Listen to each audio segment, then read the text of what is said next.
The 30th word. This word explains the talisman of creation by solving an important talisman of the all-wise Quran.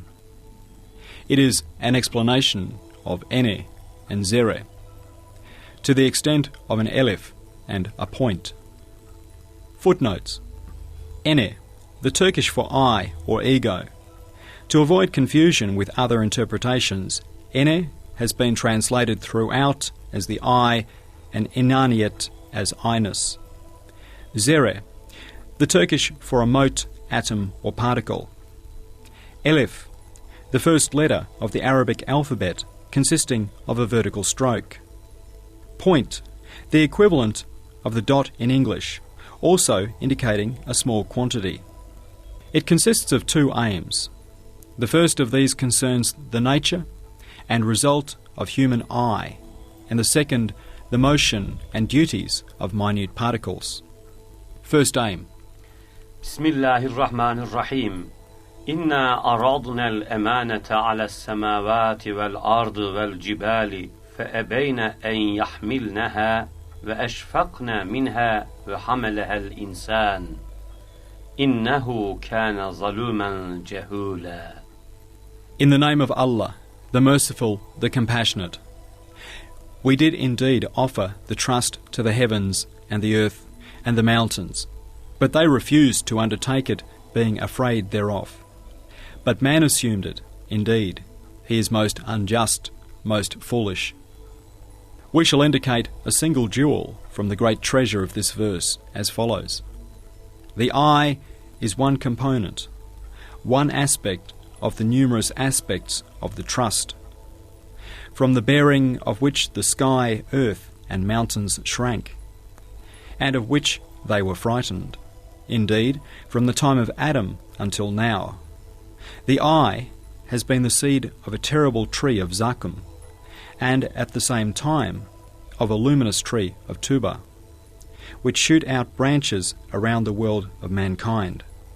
Before attempting to elucidate this vast truth, we shall give an explanation by way of an introduction which will facilitate the understanding of it.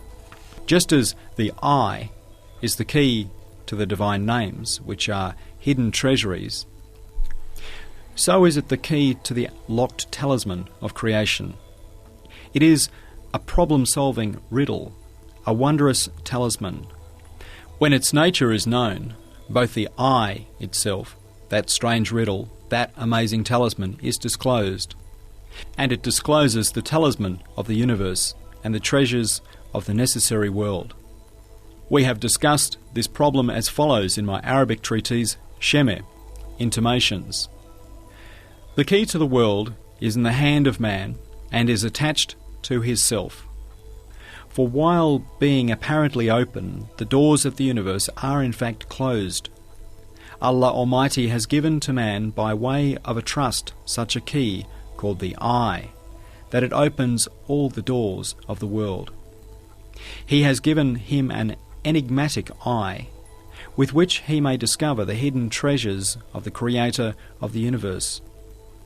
But the eye is also an extremely complicated riddle, and a talisman that is difficult to solve. When its true nature and the purpose of its creation are known, as it is itself solved, so will be the universe. The all-wise Maker gave to man as a trust an eye, which comprises indications and samples that show and cause to recognize the truths of the attributes and functions of his dimenicality, so that the I might be a unit of measurement, and the attributes of dimenicality and functions of divinity may be known. However, it is not necessary for a unit of measurement to have actual existence. Like hypothetical lines in geometry, a unit of measurement may be formed by hypothesis and supposition. It is not necessary for its actual existence to be established by concrete knowledge and proofs.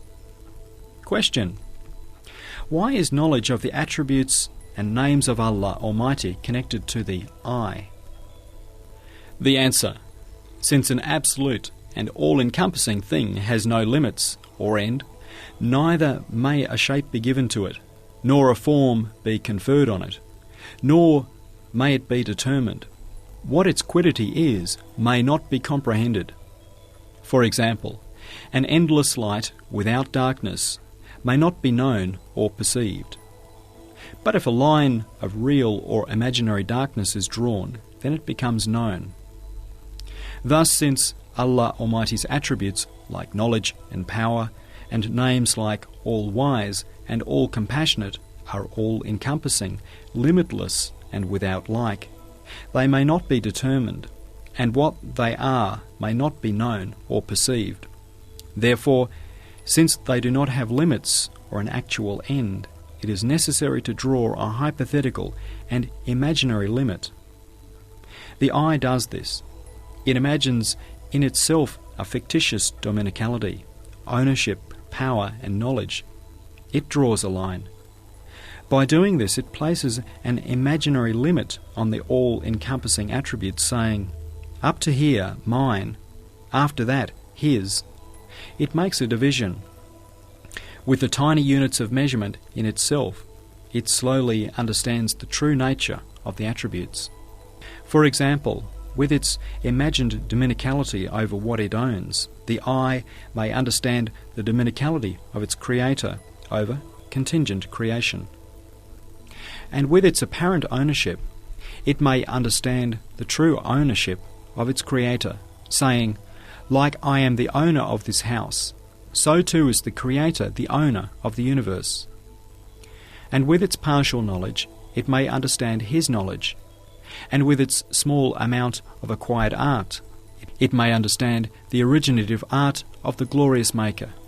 For example, the eye says, as I made this house and arranged it, so someone must have made the universe and arranged it, and so on. Thousands of mysteries, states, attributes, and perceptions which make known and show to a degree all divine attributes and functions are contained within the eye. That is to say, the eye is mirror-like, and like a unit of measurement and tool for discovery, it has an indicative meaning, having no meaning in itself. It shows the meaning of others. It is a conscious strand from the thick rope of the human being, a fine thread from the raiment of the essence of humanity. It is an elif from the book of the character of mankind, and it has two faces. The first of these faces looks towards good and existence. With this face, it is only capable of receiving favour. It accepts what is given. Itself, it cannot create. This face is not active. It does not have the ability to create. Its other face looks towards evil and goes to non-existence. That face is active. It has the power to act. Furthermore, the real nature of the I is indicative. It shows the meaning of things other than itself. Its dominicality is imaginary. Its existence is so weak and insubstantial that in itself it cannot bear or support anything at all. Rather, it is a sort of scale or measure, like a thermometer or barometer, that indicates the degrees and amounts of things. It is a measure that makes known the absolute, all-encompassing and limitless attributes of the necessary being. Thus, he who knows his own self in this way and realizes and acts according to it is included in the good news of قَدْ أَفْلَحَ مَنْ زَكَّاهَا. Truly he succeeds who purifies it. He truly carries out the trust, and through the telescope of his eye he sees what the universe is and what duties it is performing. When he obtains information about the universe, he sees that his eye confirms it. This knowledge will remain as light and wisdom for him, and will not be transformed into darkness and futility. When the eye fulfills its duty in this way, it abandons its imaginary dominicality and supposed ownership, which are the units of measurement, and it says, لَهُ الْمُلْكُ وَلَهُ الْحَمْدُ وَلَهُ الْحُكْمُ وَإِلَيْهِ تُرْجَعُونَ. His is the sovereignty, and to him is due all praise. His is the judgment, and to him will you all be brought back. It achieves true worship. It attains the rank of the most excellent of patterns.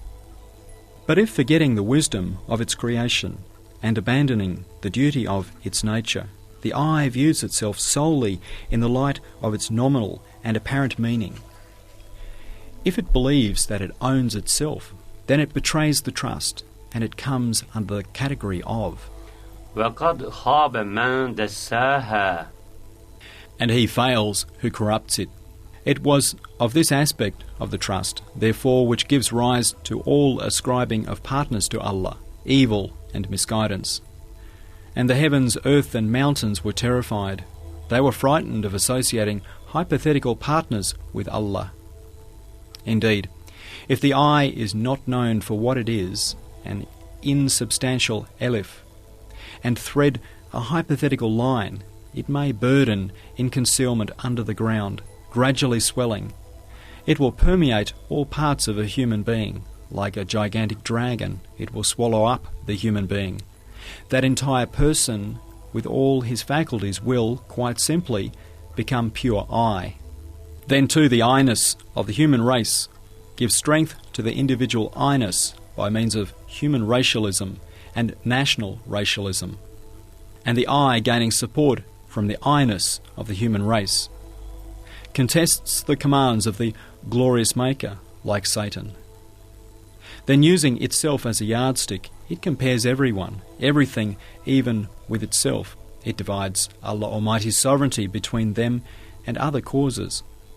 It falls into ascribing partners to Allah on a vast scale, indicating the meaning of إِنَّ الشِّرْكَ لَظُلْمٌ عَظِيمٌ. To assign partners to Allah is verily a great transgression.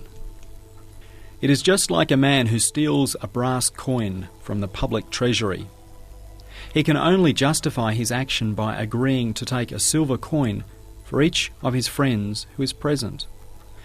So the man who says, "I own myself," must believe and say, "Everything owns itself." Thus, while in this treacherous position, the I is in absolute ignorance. Even if it knows thousands of branches of science, with compounded ignorance, it is most ignorant.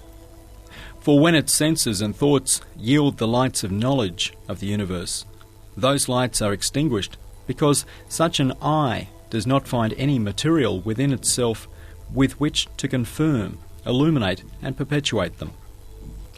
Whatever it encounters is dyed with the colours that are within it.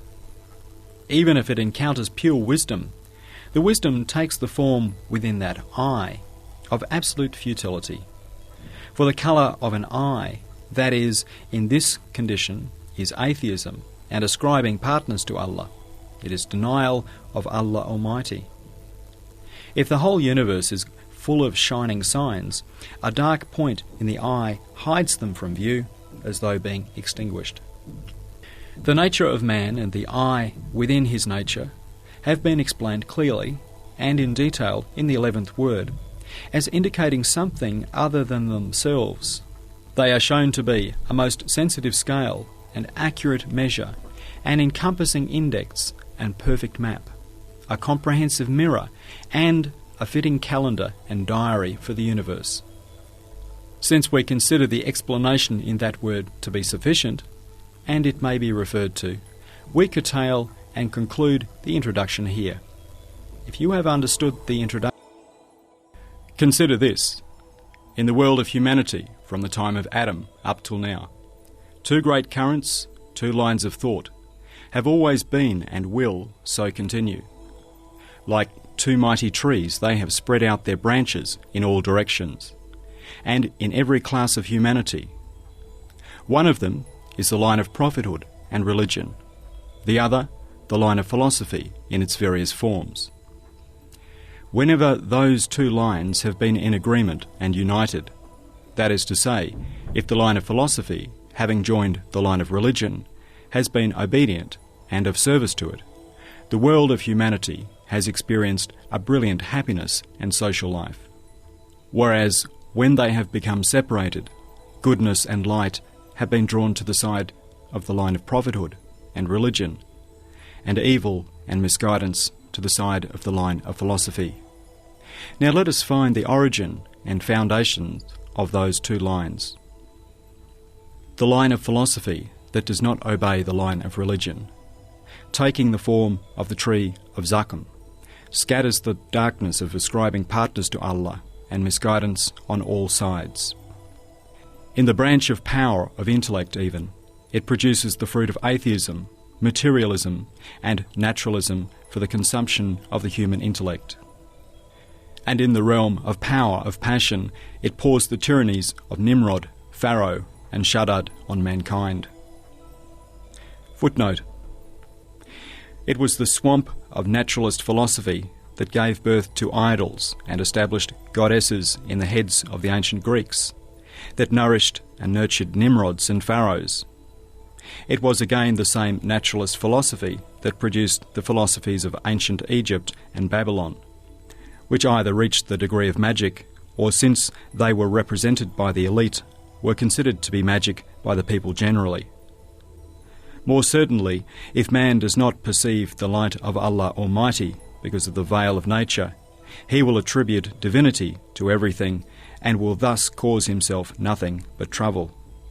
And in the realm of the power of animal appetites, it nurtures and bears the fruit of goddesses, idols, and those who claim divinity. The origin of the tree of Zakkum, together with that of the line of prophethood, which is like the tuber tree of worship, are in the two faces of the eye.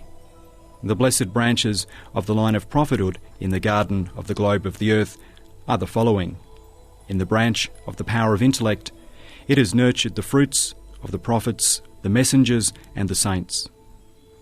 In the branch of the power of repulsion, it has resulted in angelic kings and just rulers. And in the branch of the power of attraction, it has resulted in people of good character and modest and beautiful manner, both generous and gracious. So the line of prophethood has shown how mankind is the most perfect fruit of the universe. We shall explain the two faces of the eye as the root and the pivot, and as a principal seed of those two trees. That is to say, prophethood takes hold of one face of the eye, and philosophy takes hold of the other, causing them to diverge. The first face, which is the face of prophethood, it is the origin of sheer worship. That is to say, the eye knows itself to be a bondsman. It realizes that it serves one other than itself. Its essence has only an indicative meaning. That is, it understands that it carries the meaning of another. Its existence is dependent. That is, it believes that its existence is due only to the existence of another, and that the continuance of its existence is due solely to the creativity of that other. Its ownership is illusory.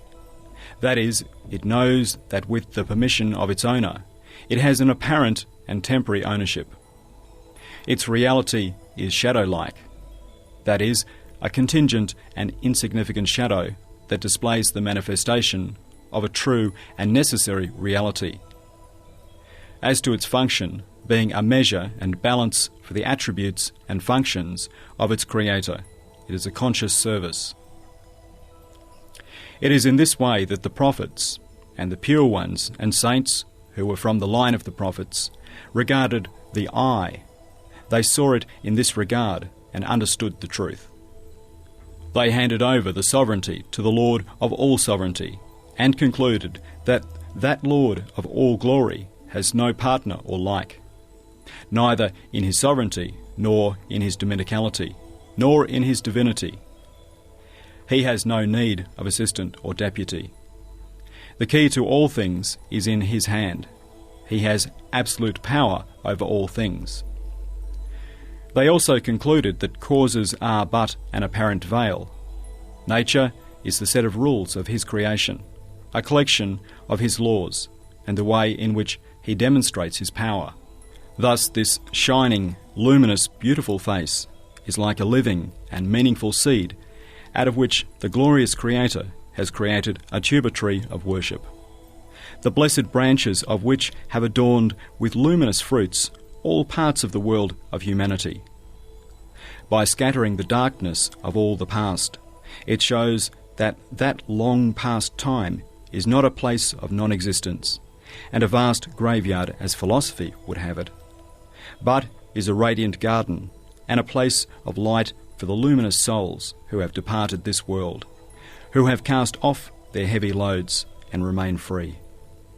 It is a luminous, many-runged ascent and an orbit of lights for passing souls in order that they may jump to the future and eternal felicity. As for the second face, it is represented by philosophy, and as for philosophy, it regards the eye as carrying no meaning other than its own. That is to say, it declares that the eye points only to itself, that its meaning is in itself. It considers that the eye works purely on its own account. It regards its existence as necessary and essential. That is, it says that it exists in itself and of itself. It falsely assumes that the eye owns its own life and is the real master in its sphere of disposal. It supposes it to be a constant reality, and it considers the eye's duty to be perfection of itself, which originates from love of self. And likewise, philosophies have constructed their modes of thought on many such corrupt foundations. We have given definite proof in our other treatises, especially in the words, and more particularly in the 12th and 25th words, of how baseless and rotten these foundations are. Even men like Plato, Aristotle, Ibn Sina and Farabi, who were the most illustrious representatives and authorities of the line of philosophy, said that the ultimate aim of humanity is to liken themselves to the necessary being. That is to say, to actually resemble him. They thus delivered judgment in the manner of Pharaoh, and by whipping up I-ness and allowing polytheism to run free in the valleys, opened the way to numerous different ways of associating partners with Allah, like worship of causes, idols, nature, and the stars. They closed the doors of impotence and weakness, poverty and need, deficiency and imperfection, which are intrinsic to human beings, thus obstructing the road to worship. Being immersed in naturalism and being completely incapable of emerging from associating partners with Allah, they were unable to find the broad gate of thanks.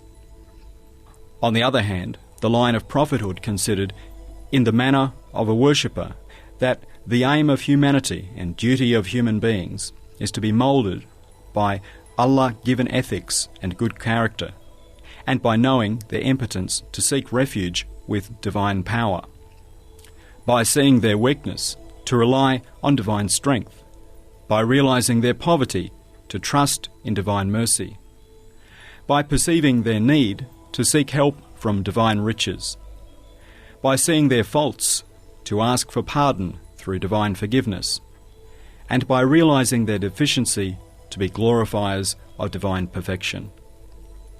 So, it is because the philosophy, which does not obey the line of religion, thus lost its way, that the eye took the reins into its own hands and ran into all sorts of misguidance.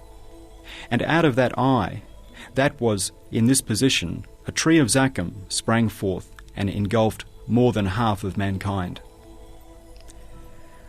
Thus in the branch of power of animal appetites of that tree, the fruits it has presented to mankind are idols and goddesses, because according to the principles of philosophy, power is approved, might is right is the norm even. It says, all power to the strongest, the winner takes all, and in power there is right. Footnote, the principle of prophethood says, power is in right, right is not in power. It thus halts tyranny and ensures justice. It has given moral support to tyranny, encouraged despots, and urged oppressors to claim divinity. Also, by appropriating the beauty and works of art and the fineness in decoration, and attributing them to the works of art themselves and their decoration, and by not relating them to the manifestation of the sacred and sheer beauty of the maker and fashioner, it says how beautiful it is instead of how beautifully made it is, thus regarding each as an idol worthy of worship. Moreover, because it admires a fraudulent, boasting, ostentatious, hypocritical beauty that may be sold to anyone, it has acclaimed the hypocrites and has made idol-like people monuments for its own worshippers. Footnote: that is to say, in order to appear desirable to their worshippers and to gain their attention, those idol-like people display through hypocritical ostentation a sort of worshipful attitude. In the branch of power, of passion of that tree, it has nurtured the fruits of greater and lesser Nimrods, Pharaohs and Shaddads, ruling over unfortunate mankind. In the branch of power of intellect, it has produced fruits like atheism, materialism and naturalism in the mind of humanity, and has thrown it into confusion. Now, in order to illuminate this truth, we shall compare the results which are born of the sound foundations of the line of prophethood with those originating from the rotten foundations of the way of philosophy, and shall mention 3 or 4 examples. First example: according to the rule of be moulded by Allah-given ethics, which is one of the principles of the line of prophethood concerning individual life, there is the instruction: be distinguished by Allah-given morals and turn towards Allah Almighty with humility, recognising your impotence, poverty and defectiveness, and so be a slave in His presence. Whereas the self-seeking rule of philosophy, try to imitate the necessarily existent one, is mankind's aim for perfection. No, indeed, the essence of humanity has been kneaded with infinite impotence, weakness, poverty and need, while the essence of the necessarily existent one is infinitely omnipotent, powerful, self-sufficient and without need. Second example: among the principles of the line of prophethood concerning social life are those of mutual assistance, magnanimity and generosity.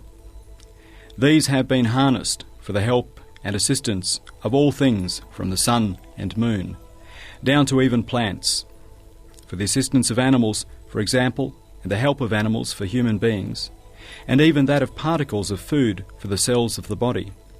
Whereas among the principles of the line of philosophy concerning social life is that of conflict, which springs from the misuse of their inborn dispositions by a number of tyrants, brutish men and savage beasts. Indeed, they have accepted this principle at so fundamental a level, and at such a general one, that they have idiotically declared, life is a conflict.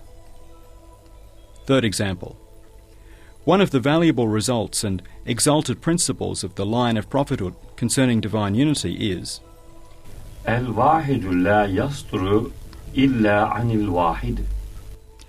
If a thing has unity, it must proceed from only one. That is, since each thing in itself and all things collectively have unity, they therefore must be the creation of one single being. Whereas one of the beliefs of ancient philosophy is الواحد لا يصدر عنه إلا الواحد. From one proceeds. That is, from one person, only one single thing can proceed. Everything else proceeds from him by means of intermediaries. This misleading principle of philosophy, which is stained by associating partners with Allah, presents the absolutely self-sufficient and omnipotent One as being in need of impotent intermediaries, and gives all causes and intermediaries a sort of partnership in His dominicality. It attributes to the glorious Creator the title of Prime Mover, which in fact indicates the status of creatures. Moreover, it allots the rest of His sovereignty to causes and intermediaries, thus opening the way to associating partners with Him in a most comprehensive manner.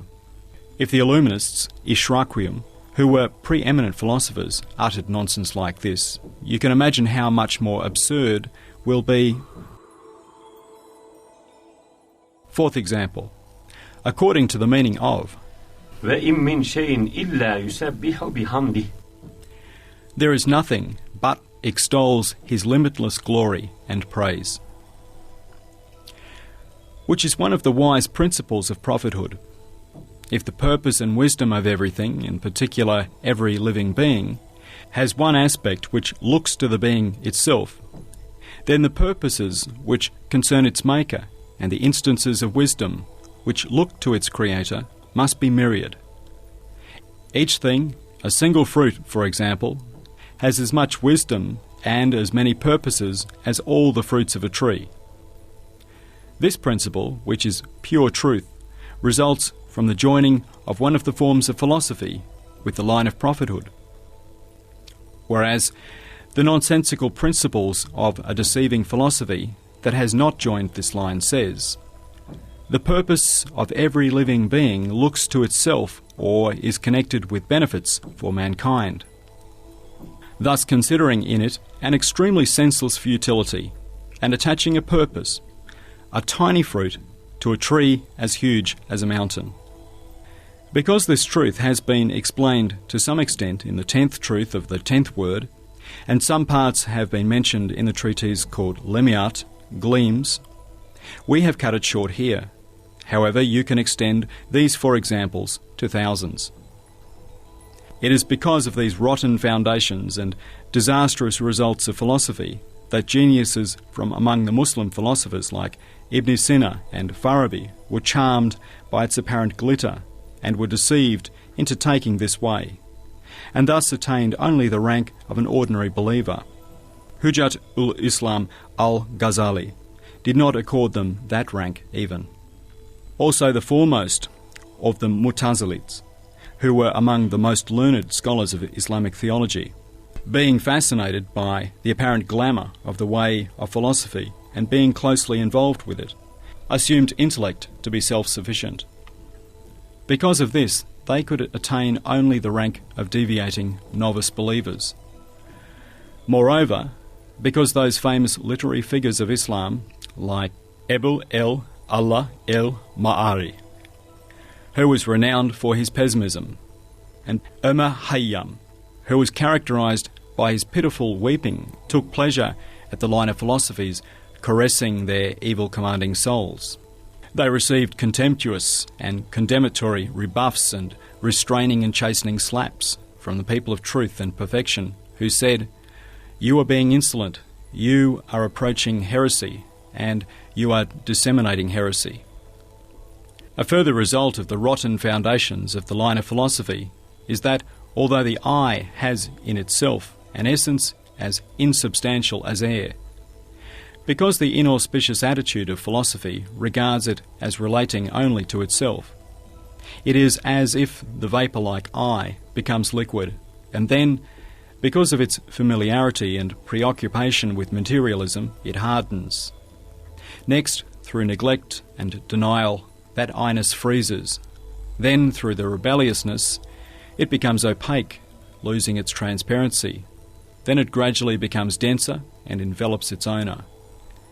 It becomes distended with the thoughts of mankind. Next, supposing the rest of humanity and even causes to be like itself, although they do not accept this and disclaim it, it gives to each of them the status of a pharaoh. Then at this point it takes up its position contesting the commands of the glorious Creator. It says, مَنْ يُحْيِي الْعِظَامَ وَهِيَ رَمِيمٌ, who could give life to bones that have crumbled to dust? And as a challenge accuses the absolutely omnipotent One of impotence. It even debases the attributes of the glorious Creator.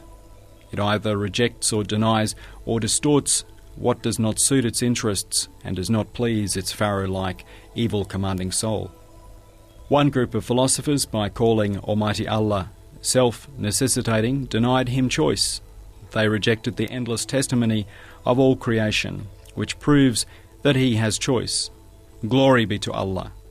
Although all the beings in the universe, from the smallest particles to the sun, show that the Creator has choice, each with its own appointed individuality, order, wisdom, and measure. This blind philosophy refused to see it. Moreover, another group of philosophers said, divine knowledge is not concerned with insignificant matters, and denied its awesome comprehensiveness, and thus rejected the veracious witnessing of all beings. Furthermore, by attributing effects to causes, philosophy has given nature the power to create.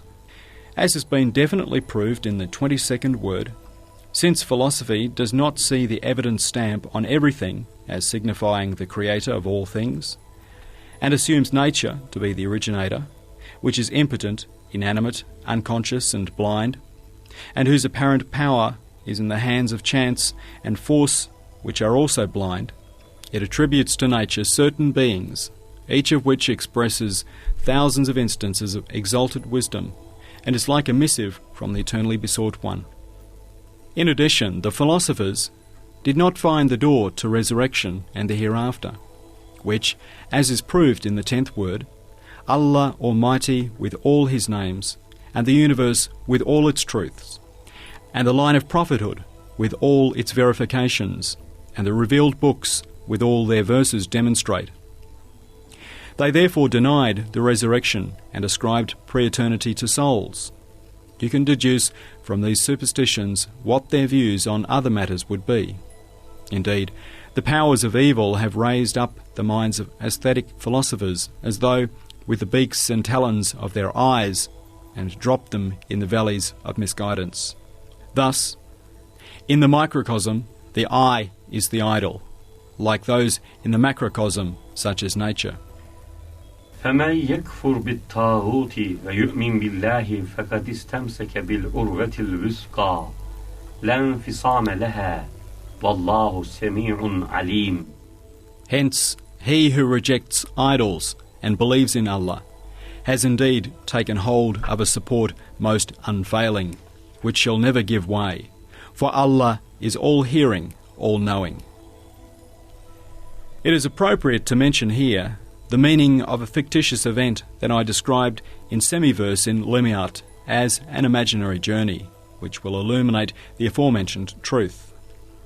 8 years ago, writing this treatise in Istanbul during the month of Ramadan, when the old Sayyid, who was concerned with the study of philosophy, was about to be transformed into the new Sayyid, while pondering over the 3 ways that are indicated at the end of the Surah Al-Fatiha. صراط الذين أنعمت عليهم غير المغضوب عليهم ولا الضالين. The way of those upon you have bestowed your grace, not those who have received your wrath, nor those who go astray. I saw something resembling a dream or vision, an imaginary event, which was as follows. I saw myself in a vast desert. A layer of murky, dispiriting and suffocating cloud had covered the whole face of the earth. There was neither breeze, nor light, nor water. None of these was to be found. I imagined that everywhere was full of monsters, dangerous and dreadful creatures. It occurred to me that through on the other side of this land there should be light, breeze and water. It was necessary to get there. I realised that I was being driven on involuntarily. Under the earth, I wormed my way into a tunnel-like cave and gradually travelled through the earth. I saw that many people had passed along the subterranean way before me. On all sides they were submerged. I saw their footprints, and once I heard some of their voices. O my friend, who is accompanying me on my imaginary journey, that land is nature and philosophy of naturalism.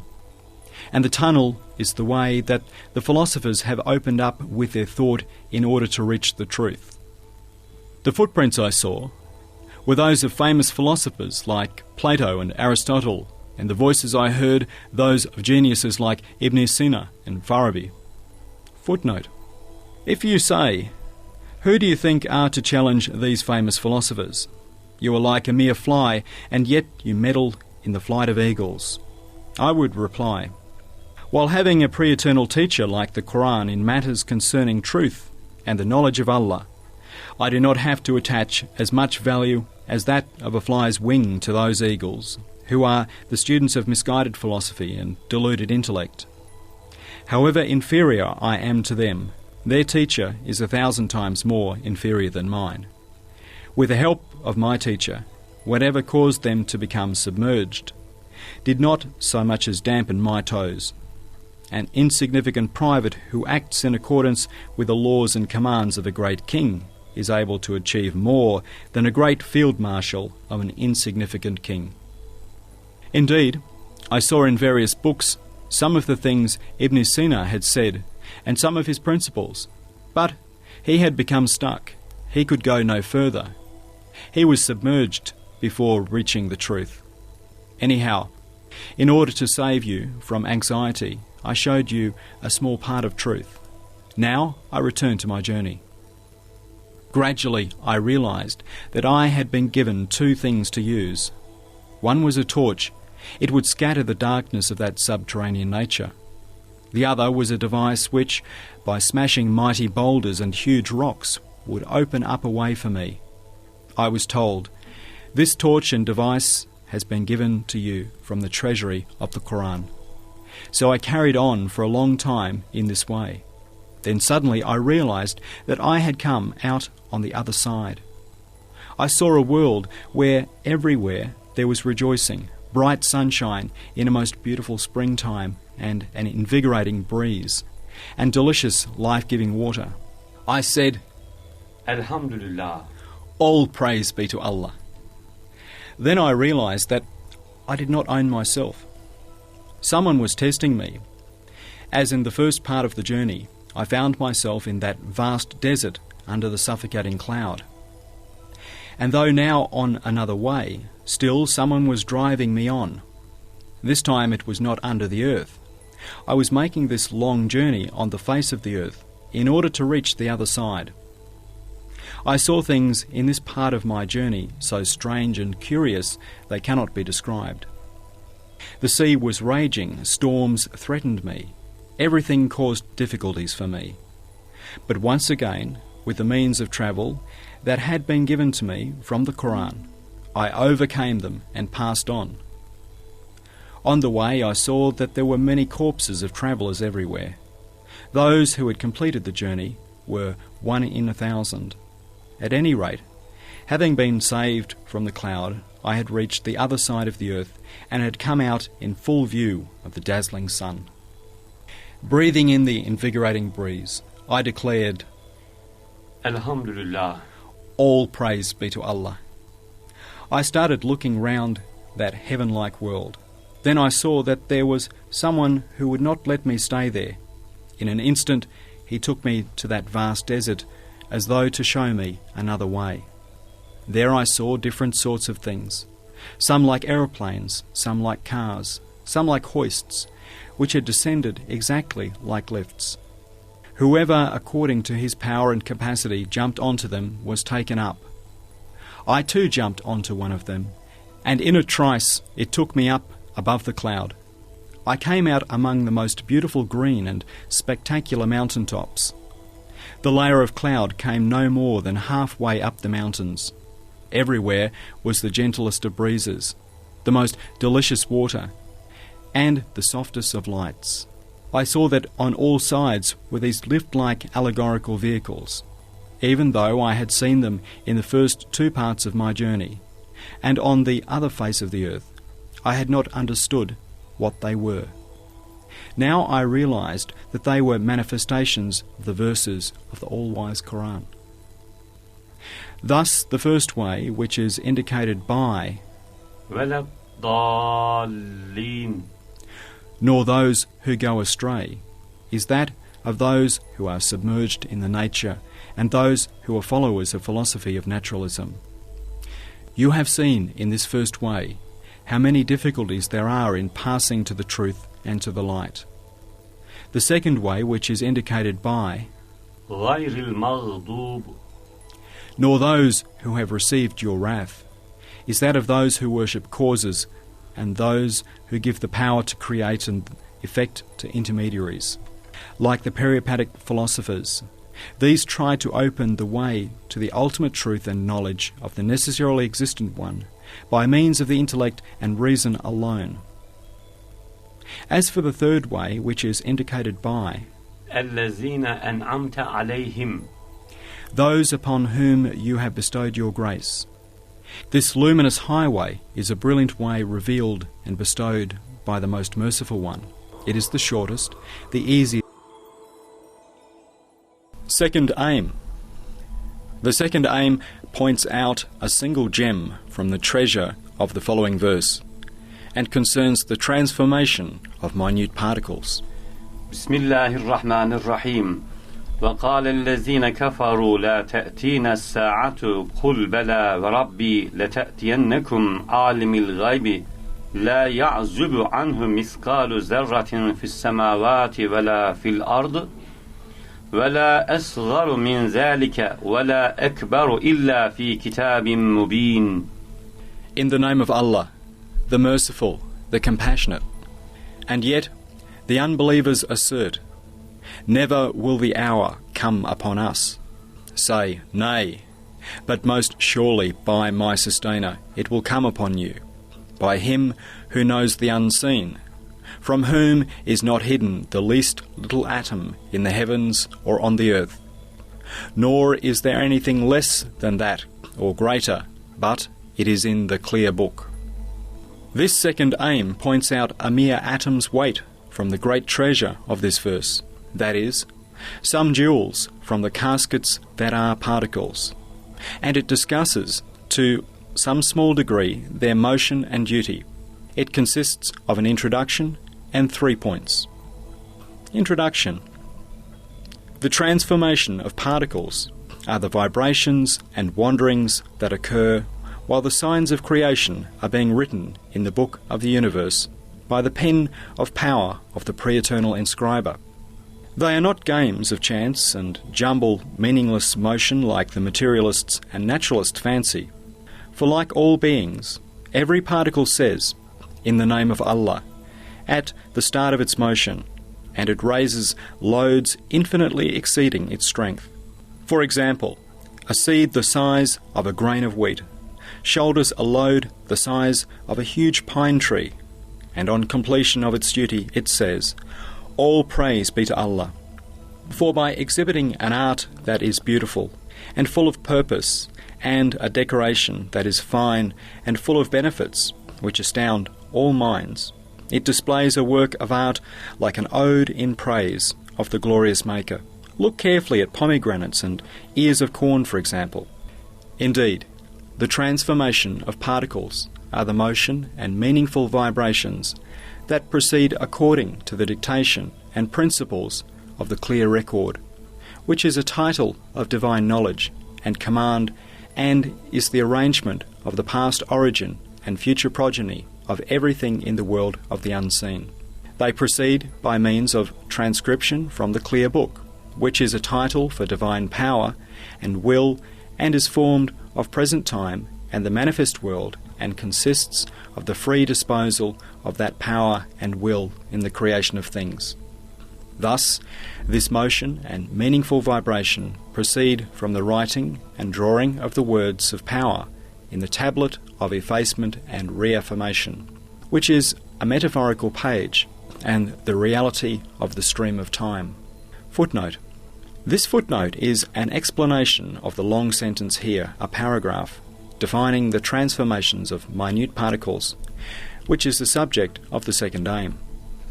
The clear record and the clear book are repeated in several places in the all-wise Quran.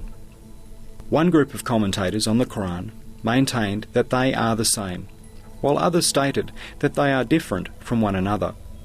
Their explanations as to their true meanings were diverse, but, in short, they agreed that they are both titles to describe divine knowledge.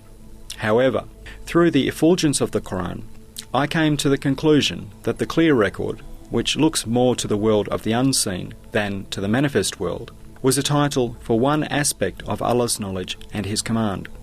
That is to say, it looks more to the past and future than to present time. It looks more to the origin and progeny and to the roots and seeds of everything, rather than to them in their visible existence. It is a notebook for divine determining.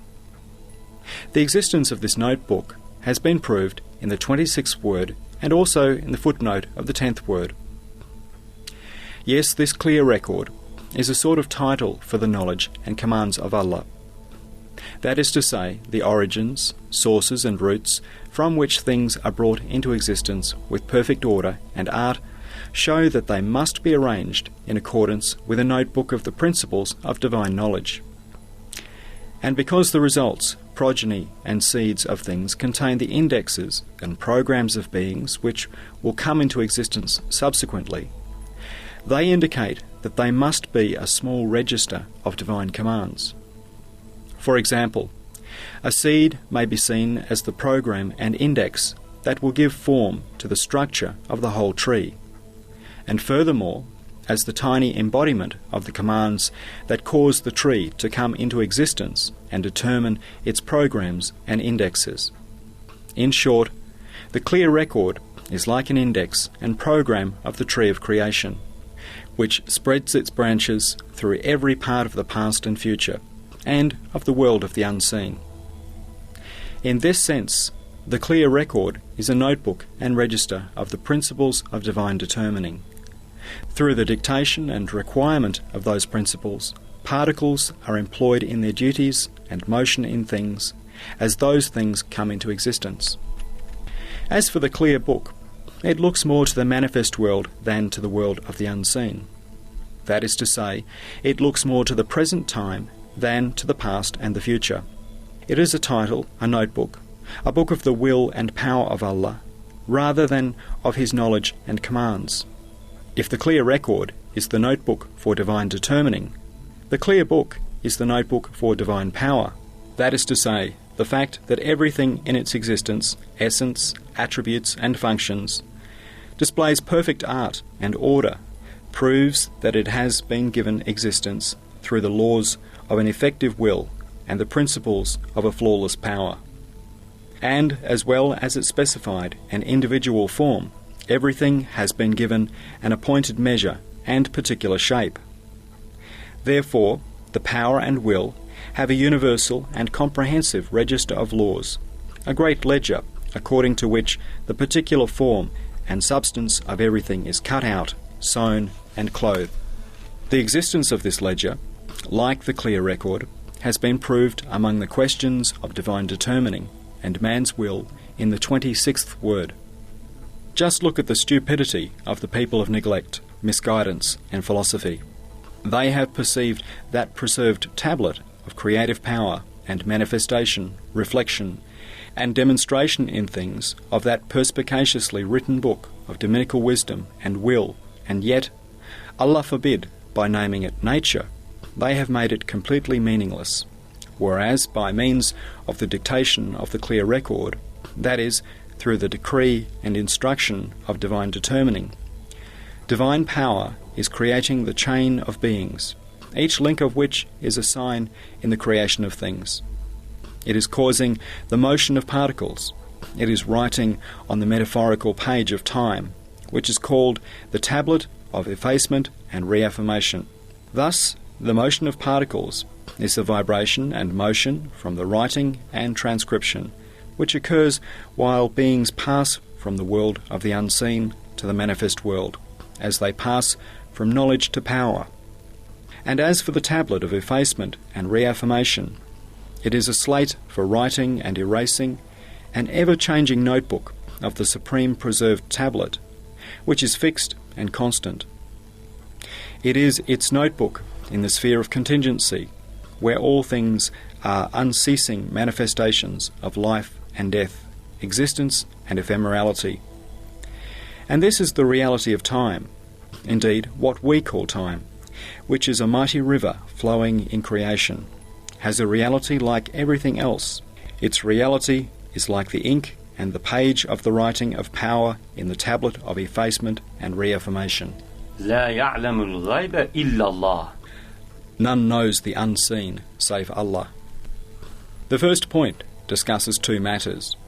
First matter. In every facet of the motion of all particles, the light of divine unity shines like the sun.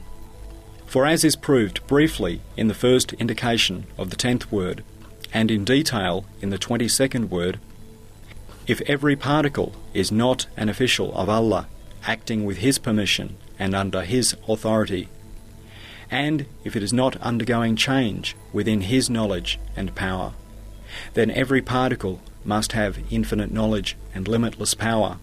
It must have eyes that see everything, a face that looks to all things, and it must have eyes that see everything, a face that looks to all things, and authority over all things. For every particle of the elements acts or can act in an orderly fashion in all animate beings. But the order within things and laws according to which they are formed differ from one thing to the next. If their order was not known to the particles could not act, or even if they could act, they could not act without error, in which case the particles which are performing their duties in beings are either acting with permission and at the command, and within the knowledge and at the will of the owner of an all-encompassing knowledge, or they themselves must have such an all-encompassing knowledge and power. Yes, all particles of air can enter the bodies of all animate beings, the fruits of all flowers, and the structures of all leaves. They can act within them, although the way the beings are formed is all different and their order and systems quite distinct. As though the factory of a fig was a loom for weaving cloth, and the factory of a pomegranate a machine for producing sugar, and so on. The programs of their structures and bodies all differ from each other. A particle of air, then, enters or can enter all of them. It takes up its position and acts in a wise and masterly fashion without error. And on completion of its duty, it departs. A mobile particle of mobile air, therefore, either must know the forms, shapes, measures and formations with which plants and animals, and even fruits and flowers are clothed, or else it must be an official acting under the command and will of one who does know. Similarly, with a stationary particle of stationary earth, since it has the ability to be the means and place of cultivation for all the seeds of all flowering plants and fruit-bearing trees, either there must be in the particle itself, or in the handful of soil, that is, its little house, immaterial machinery and factories in good working order to the number of the varieties of the trees and plants and flowers and fruits. In fact, it is in every single particle that there must be a factory peculiar to it and all the equipment and machinery necessary for the running of the factory, or else it must have a miraculous knowledge that knows all things about all things, and a miracle-working power that creates everything from nothing. All those duties are performed at the command and with the permission of one who is knowing of all things, and through the power and might of one who is absolutely powerful over all things. If an untrained and inexperienced, common, ordinary and blind man was to go to Europe, and in all the factories there to work at all the trades and crafts in perfect and masterly fashion, and if he was to display a wise and artistic skill to such a degree that it left everyone speechless with amazement, anyone with a grain of consciousness would know that that man was not acting on his own initiative, but that a master of all trades was teaching him and causing him to work.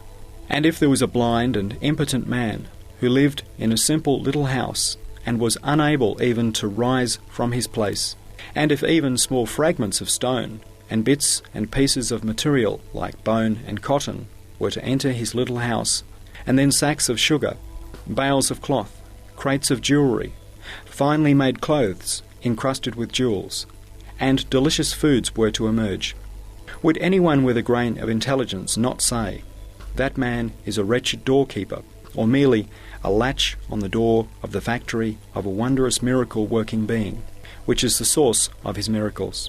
In exactly the same way, the motion and duties of particles of air in plants and trees, and blossom and fruit, all of which are missives of the eternally besought one, antique dominical works of art, miracles of power, and wonders of wisdom, indicate that the particles are acting under the command and at the will of an all-wise and glorious Maker, an all-generous and beauteous Creator.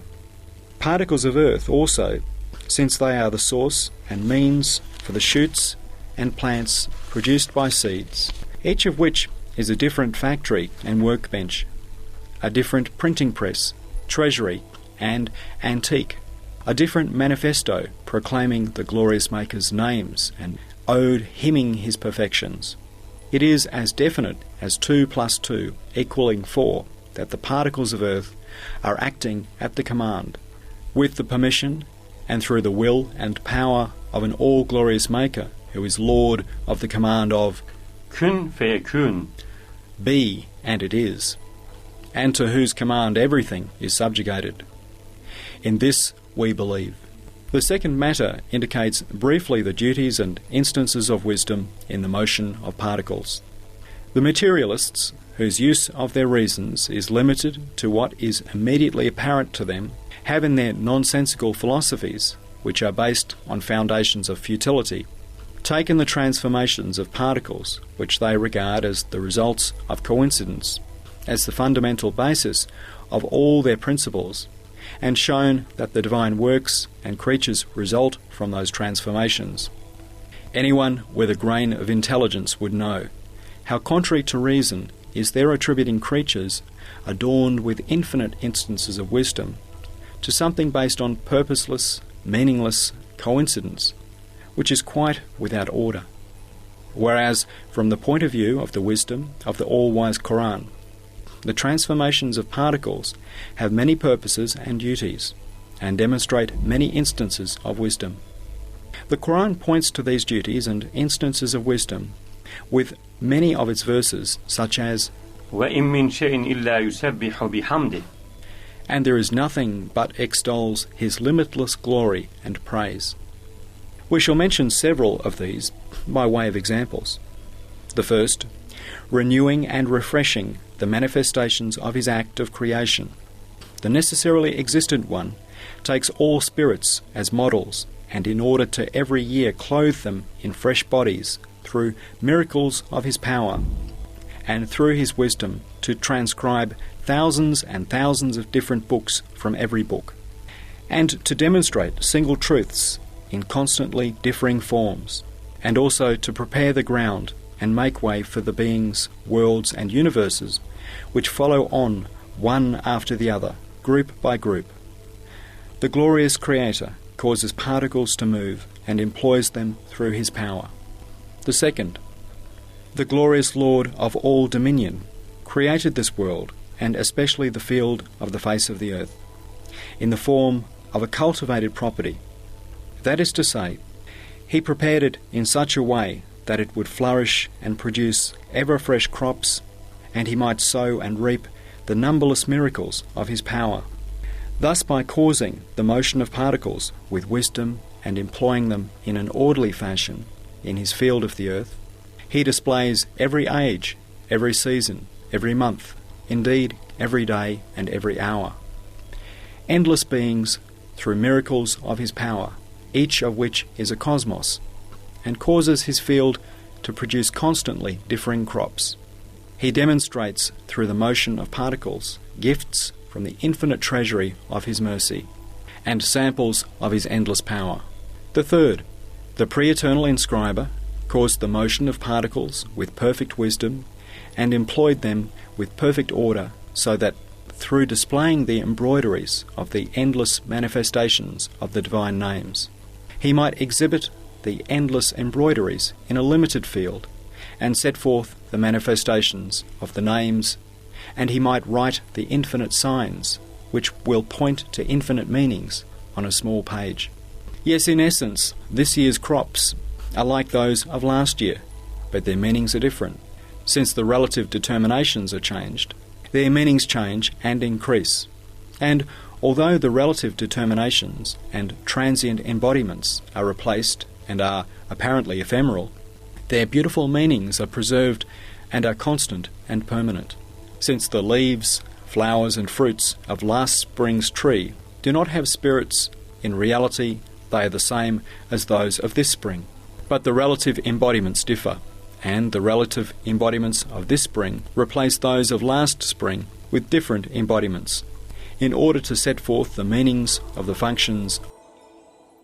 The fourth, the all-wise and glorious one causes the motion of particles in the narrow tillage of this world, in the workshop and field of the face of the earth, thus making the cosmos as flowing and beings as travelling, in order to grow things like crops or items for decoration, or provision suitable for the most broad world of the inner dimensions of things, and endless other worlds of the hereafter, like the infinite world of similitudes. He thus grows in this small world vast quantities of crops appropriate for those vast worlds. He causes an endless flood to flow through the world from the infinite treasury of his power, and to pour into the world of the unseen, and some of it into the worlds of the hereafter. The fifth, by causing the motion of particles with perfect wisdom, through his power and employing them with perfect order, in order to display infinite divine perfections, endless manifestations of beauty and glory, and countless dominical glorifications in this narrow and limited field, and finite and short time. He causes endless glorification in finite time and in a limited field. He displays infinite manifestations of his beauty and glory and perfection. He creates many truths concerning the unseen, many fruits for the hereafter, and a great many embroideries and meaningful weavings from the enduring selfhood, and forms of ephemeral creatures appropriate for the world of similitudes and the tablet. Therefore, the one who causes the motion of particles is the one who displays these grand purposes and mighty instances of wisdom.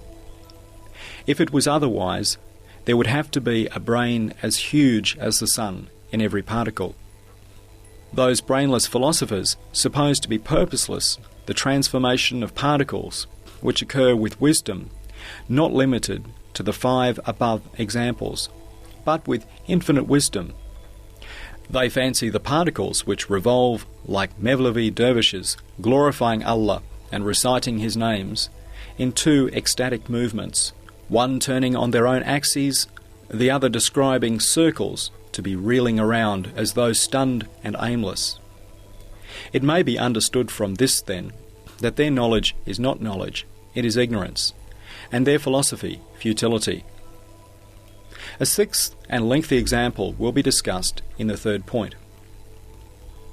2nd point. In every particle, there are 2 truthful evidences to the existence and unity of the necessarily existent one. Indeed, by carrying out its important duties consciously and by raising mighty loads, despite being powerless and lifeless, a particle bears decisive witness to the existence of the necessarily existent one.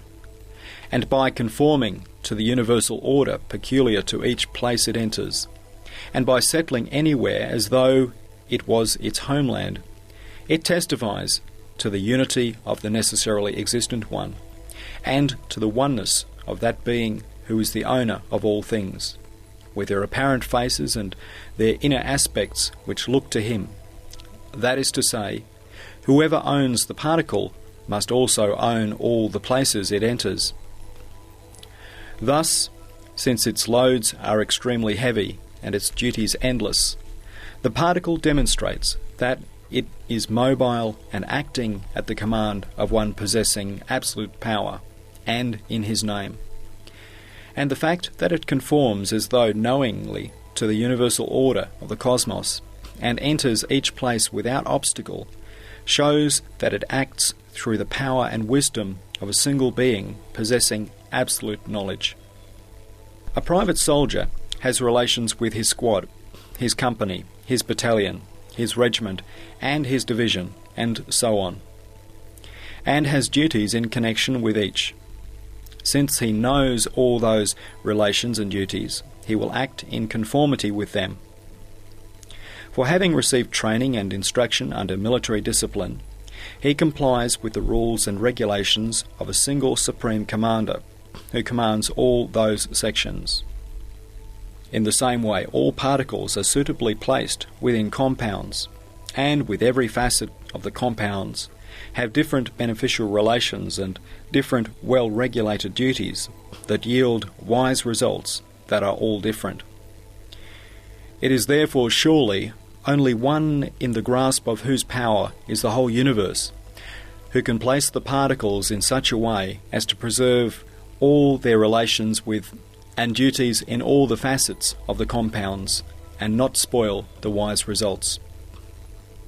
For example, a particle located in Tevik's eye, footnote Tevik, the first scribe of the Risale-i, is suitably placed with regard to the blood vessels like the arteries and veins, and the motor and sensory nerves, and has a wise and purposeful relationship with the face, and then with the head, the trunk, and with the entire human body, and has beneficial duties in relation to each. This demonstrates that only one who creates all the members of the body will be able to place the particle in that position. Particles entering the body as sustenance in the caravan of food, in particular, make their journey with astonishing order and wisdom. On their way, they pass through modes and stages in an orderly manner, and progressing consciously, without confusion, carry on until they are strained through the 4 filters in the bodies of animate beings. They are then loaded onto the red blood corpuscles in order to come to the assistance of the members and cells which are in need of sustenance, rendering this assistance according to a law of generosity. It may be clearly understood from this that the one who drives these particles and causes them to pass through thousands of different states must, of necessity, be a generous sustainer, a compassionate creator, in relation to whose power particles and stars are equal. Moreover, all particles act within embroideries of the greatest art and have relations with all the other particles therein. Since each is in a position of both dominance and subjection to all the rest, both to each individually and to all of them generally, it either knows and creates that wonderfully skillful embroidery and wisdom displaying ornamented art, which is 1,000 times impossible, or each of them is a point assigned to that motion, which proceeds from the law of divine determining and pen of power of the all-wise Maker. For example, if the stones of the dome of Hagia Sophia are not dependent on the command and skill of its architect, all the stones must have skill in the art of building like that of architect Sinan, and must either be subject to or dominant over the rest of the stones. That is, they must have the power to say, "Come, we shall stand shoulder to shoulder in order not to fall and collapse." In the same way, if the particles and creatures, which are thousands of times more skillfully fashioned, wonderful, and full of wisdom than the dome of Hagia Sophia, are not dependent on the command of the master builder of the universe, to each of them must be ascribed as many attributes of perfection as those of the universe's maker. Glory be to Allah! Since the unbelievers do not accept a necessarily existent one, they are compelled, according to their beliefs, to accept as many false gods as there are particles. Thus, no matter how illustrious a philosopher or scholar an unbeliever may be, he is in profound ignorance to the utmost degree. Third point. This point is an indication to the 6th example of the mighty instances of wisdom in the motion of particles, which was promised at the end of the first point. As was stated in the footnote of the answer to the second question in the 28th word, a further instance of wisdom of the thousands contained in the transformations of particles and their motion in the bodies of animate beings is to illuminate the particles and to make them alive and meaningful in order to be fitting for the construction of the world of the hereafter. It is as if the bodies of animals and humans, and even plants, are like guest houses, barracks and schools for those who enter in order to take lessons and be trained. inanimate particles enter them and are illuminated. Simply, the particles receive training and instruction and acquire a fineness. By fulfilling different duties, they become worthy to be particles in the world of permanence and realm of the hereafter, which is alive with all of its elements. Question: how is it known that there is this wisdom in the motion of particles? Answer: firstly, it is known through the wisdom of the Maker, which is proved by all the wise benefits and purposes and the order in all creatures. For a wisdom that attaches universal wisdom to the most particular thing would not leave without wisdom and purpose the motion of particles, which demonstrate the greatest activity in the flood of the universe, and are the means for embroideries full of wisdom. Also, a wisdom and sovereignty which does not leave the smallest creature without a wage, recompense, and perfection in its duties, would not leave its most numerous officials and principal servants without light, without a wage. Secondly, by causing the motion of the elements and employing them, the all-wise Maker raises them to the degree of minerals as though it was the wage of perfection, and instructs them in the glorification peculiar to minerals.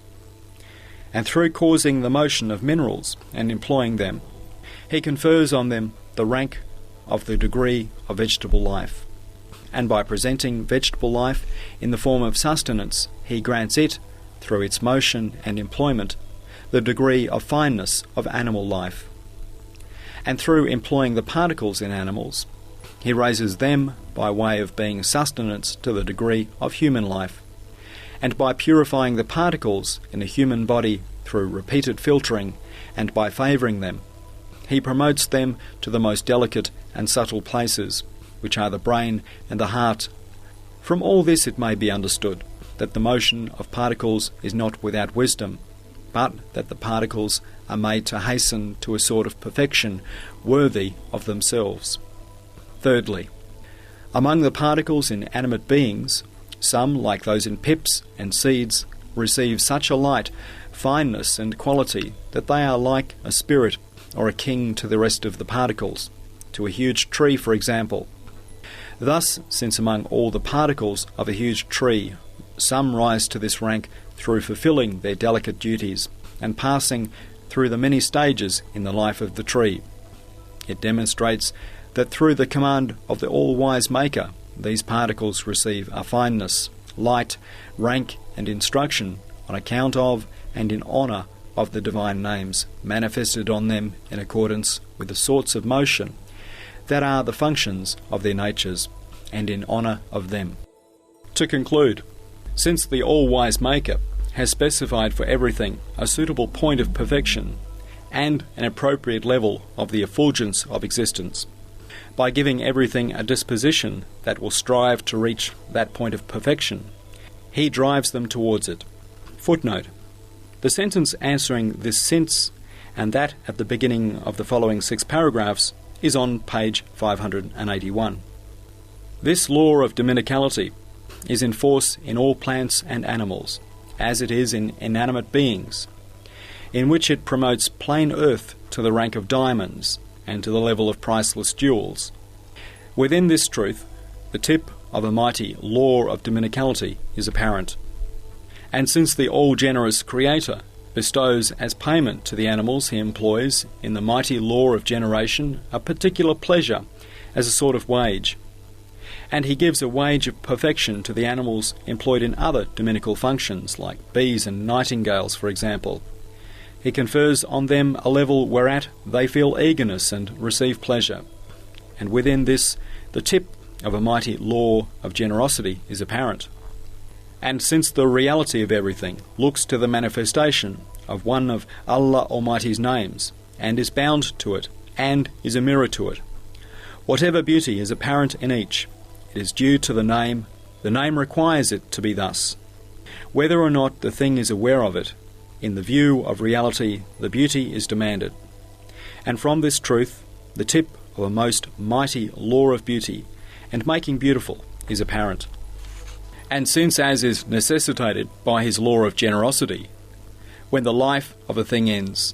The generous Creator does not take back the rank and perfection He has bestowed on it, but makes permanent the fruits, results, and real meaning and identity of that bearer of perfection, and if it has a spirit, its spirit.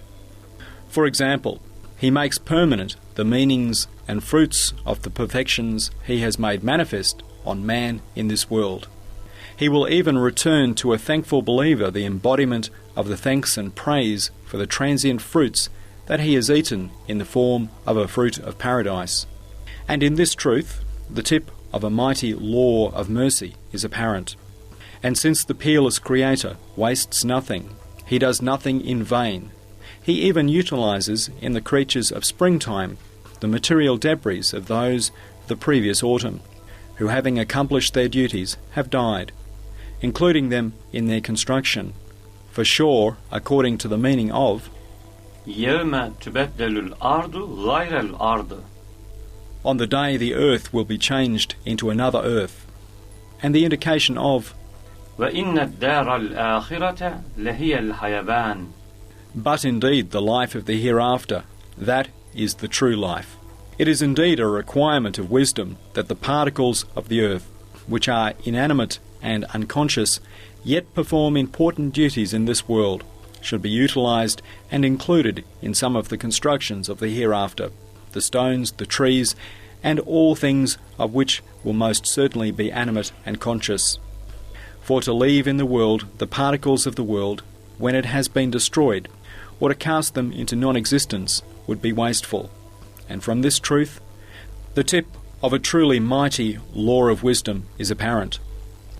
And since the many results, meanings, and fruits of this world, and the woven pages of the acts and deeds, and the spirits and bodies of those like jinn and human beings, who are charged with the trust, are sent to the market of the hereafter, certainly it is a requirement of justice and wisdom that after receiving their particular perfection, in accordance with the performance of their duties, the particles of the earth, which accompany and serve those fruits and meanings, will be included in the construction of the hereafter. That is, they will be included in it together with the debris of this world, which will be destroyed after many times serving and receiving the light of life, and after being the means for the glorifications of animate creatures. And from this truth, the tip of a truly mighty law of justice is apparent. And since just as the spirit is dominant over the body, so the commands that bring things into existence, which are written by divine determining, are dominant over inanimate matter. And since just as the spirit is dominant over the body, so the commands that bring things into existence, which are written by divine determining, are dominant over inanimate matter. Inanimate matter is able to assume a position and an order due to the immaterial writing of divine determining. For example, in all kinds of eggs and sperm, and varieties of seeds and grains, matter acquires different ranks and lights according to the commands that bring things into existence, which are all written differently by divine determining. The inanimate matter of seeds, which is all the same in regard to its substance, becomes the source of innumerable different beings. Footnote: indeed, the seeds are all compounds of the four elements. They are formed of matter like hydrogen, oxygen, nitrogen, and carbon. Materially, they may be considered to be the same. The difference between them lies only in the immaterial writing of divine determining. It obtains ranks and lights which are all different. Most certainly, then, it is the requirement of an all-encompassing knowledge that if a particle has been repeatedly in the service of life and of the dominical glorifications that are in life, the wisdom of those meanings will be recorded on the immaterial forehead of the particle by the pen of divine determining, which neglects nothing at all. And in this, the tip of a truly mighty law of all-encompassing knowledge is apparent. Since this is the case, particles are not without purpose. Footnote: this sentence is the answer to the... In short, beyond the visible tips of each of the 7 above-mentioned laws, that is, the law of dominicality, the law of generosity, the law of beauty, the law of mercy, the law of wisdom, the law of justice, and the law of all-encompassing knowledge, and of a great many other vast laws. A greatest name and the greatest manifestation of that greatest name is pointed to. It may be understood from that manifestation that, like the rest of the creatures, the transformations of particles in this world are occurring with a sensitive balance measured with knowledge according to the commands given by divine power that bring things into existence, on the limits drawn by divine determining. For most exalted instances of wisdom, simply they are being prepared to go to another higher world.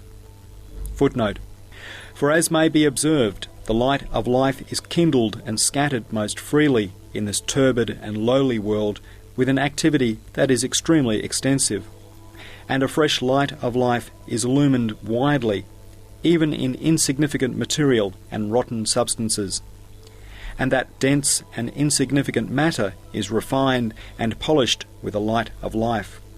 This indicates clearly that this turbid and lifeless world is being dissolved, polished, and made beautiful through the motion of particles and the light of life, for the sake of another most subtle, exalted, pure, and living world. It is as if it is being adorned in order to go to some subtle world. If those people, therefore, whose minds are so straitened that they cannot squeeze into them the idea of bodily resurrection, look with the light of the Quran, they will see a law of the self-subsistent one through which the universe subsists, that is so comprehensive as to resurrect all particles as though they were an army. It may be clearly seen to be in force and prevailing over creation. In which case, the bodies of animate beings are each like schools, barracks, and guest houses for the instruction of those travelling particles. It may be stated with certainty that this is so. Conclusion. As is stated and proved in the first word, all things say, Bismillah, in the name of Allah. Thus, like all beings, all particles and all groups and particular assemblages of particles say, Bismillah, in the name of Allah, with the tongue of disposition, and they are in motion. According to the meaning of the previous 3 points, at the beginning of their motion all particles recite, Bismillahir-Rahmanir-Rahim, in the name of Allah, the Merciful, the Compassionate, through the tongue of disposition. That is, I am moving in the name of Allah, for His sake, with His permission, and through His power. Then, like all creatures, at the end of their motion, all particles and all groups of particles declare, through the tongue of disposition, Alhamdulillahi Rabbil Alameen. All praise be to Allah, sustainer of all the worlds. Each particle thus shows itself to be like the tip of a tiny pen of power tracing the embroideries of the skillfully worked creatures, which are like odes of praise. Indeed, each of them is like the point of a needle turning on creatures, which in turn are like the records of a mighty immaterial dominical gramophone with innumerable arms. They cause those creatures to recite odes glorifying their sustainer and to hymn praises to Allah. دعواهم فيها سبحانك اللهم وتحيتهم فيها سلام وآخر دعواهم أن الحمد لله رب العالمين سبحانك لا علم لنا إلا ما علمتنا إنك أنت العليم الحكيم ربنا لا تزغ قلوبنا بعد إذ هديتنا وهب لنا من لدنك رحمة إنك أنت الوهاب اللهم صل على سيدنا محمد صلاة تكون لك رضاء ولحقه أداء وعلى آله وصحبه وإخوانه وسلم وسلمنا وسلم ديننا آمين يا رب العالمين. They will cry out therein, all glory be unto you, O Allah, and peace will be their greeting therein. And their call will close with, all praise is due to Allah, the sustainer of all the worlds. All glory be unto you. We have no knowledge save that which you have taught us. Indeed, you are all-knowing, all-wise. O our sustainer, let not our hearts swerve from the truth after you have guided us, and bestow upon us the gift of your grace. For indeed you are the giver of gifts. O Allah, grant blessings to our Master Muhammad that will be pleasing to you, and fulfilment to his truth, and to his family, his companions, and his brothers, and grant them peace, and protect us and protect our religion. Amen. O Sustainer of all the worlds.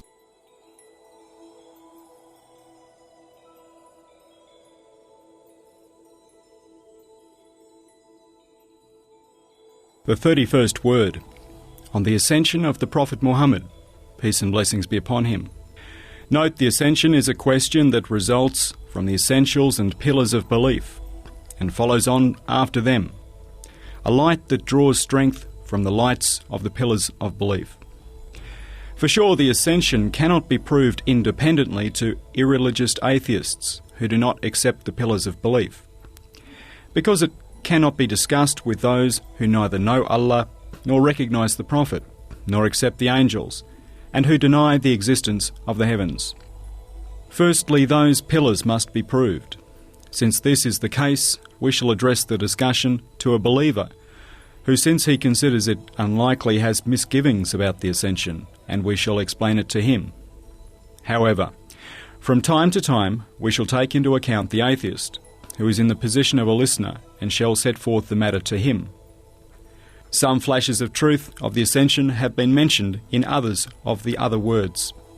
At the insistence of my brothers, we seek the grace from Almighty Allah to unite all those different flashes with the essence of the truth, and with all of them to form a mirror to the beauty of the perfections of Muhammad, peace and blessings be upon him.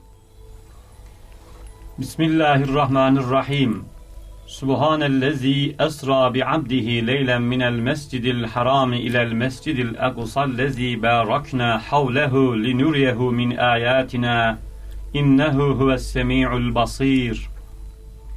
İn huve illa vahyu yuha allemehu şedidul kuva zu mirratin festeva ve huve bil ufukil a'la thumme dena fetedella fekâne qâbe kavseyni ev edna فأوحى إلى عبده ما أوحى ما كذب الفؤاد ما رأى أفتمارونه على ما يرى ولقد رآه نزلة أخرى عند سدرة المنتهى عندها جنة المأوى إذ يغشى السدرة ما يغشى ما زاغ البصر وما طغى لقد رأى من آيات ربه الكبرى. In the name of Allah, the Merciful, the Compassionate. Limitless in His glory is He who transported His servant by night from the inviolable house of worship to the remote house of worship, the environs of which we had blessed, so that we might show him some of our signs, for indeed He is all-hearing, all-seeing. It is no less than inspiration sent down to him.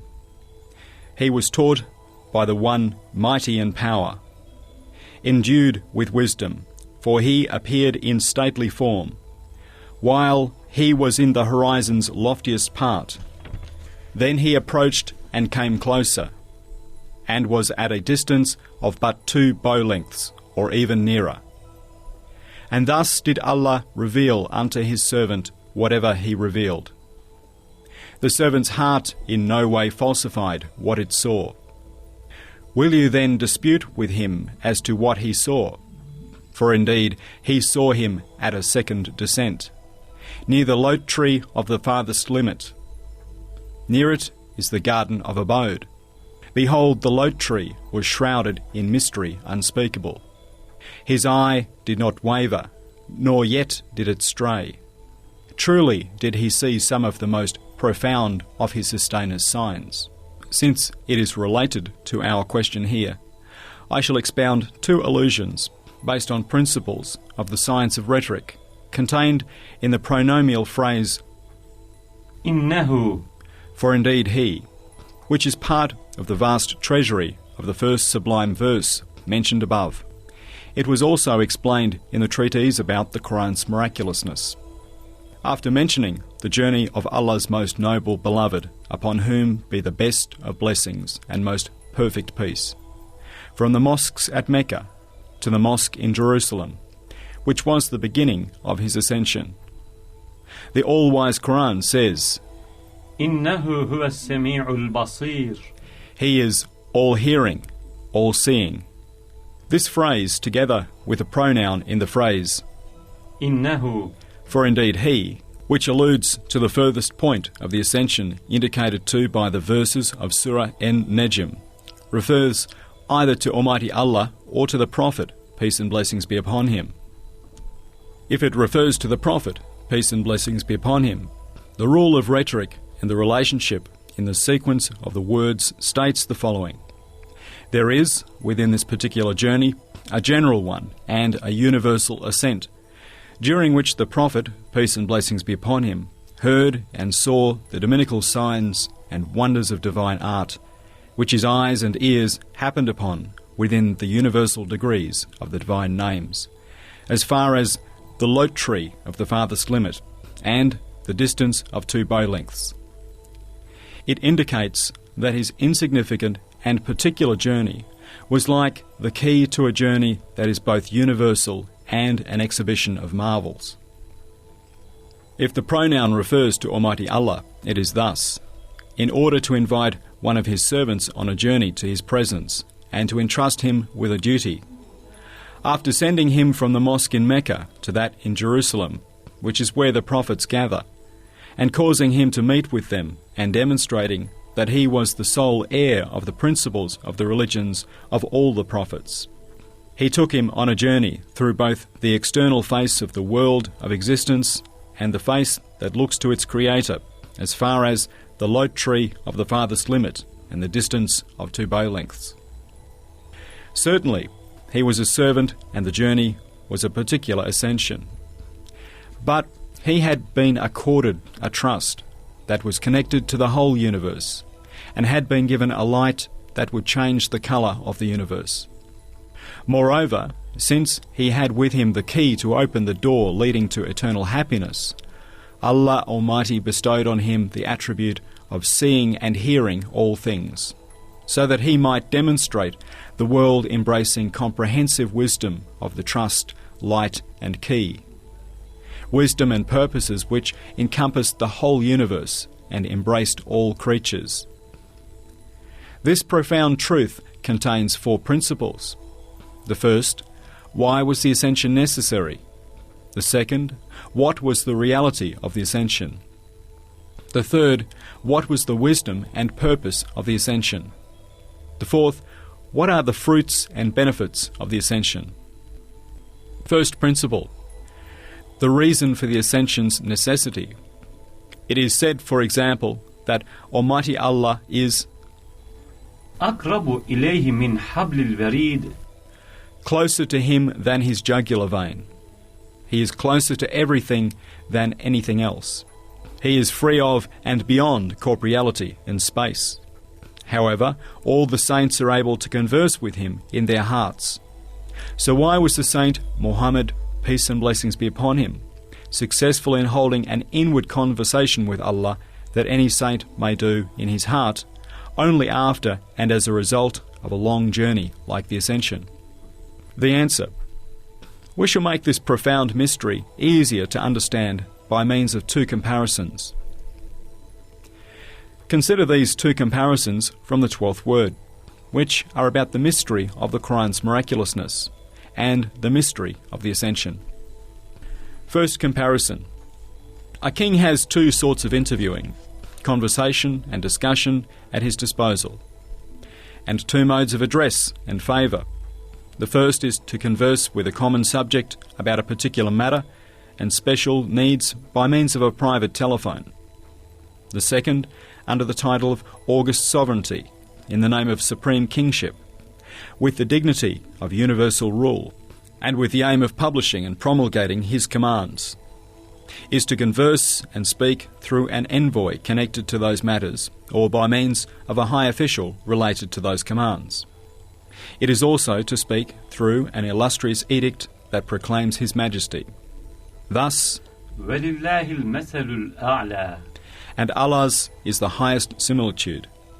Like this comparison, the Creator of the universe, the Lord of all things, with their apparent and inner faces, the Sovereign of pre-eternity and post-eternity, has two modes of conversing, speaking and favouring. The first is particular and private, the other universal and general. The Ascension, therefore, was a manifestation of the sainthood of Muhammad, peace and blessings be upon him, in the form of a universality and exaltedness superior to all other sainthood. It was being honoured by Allah Almighty's conversation and address through his name of sustainer of all the universe and title of creator of all beings. Second comparison. A man holds up the mirror he is holding to the sun.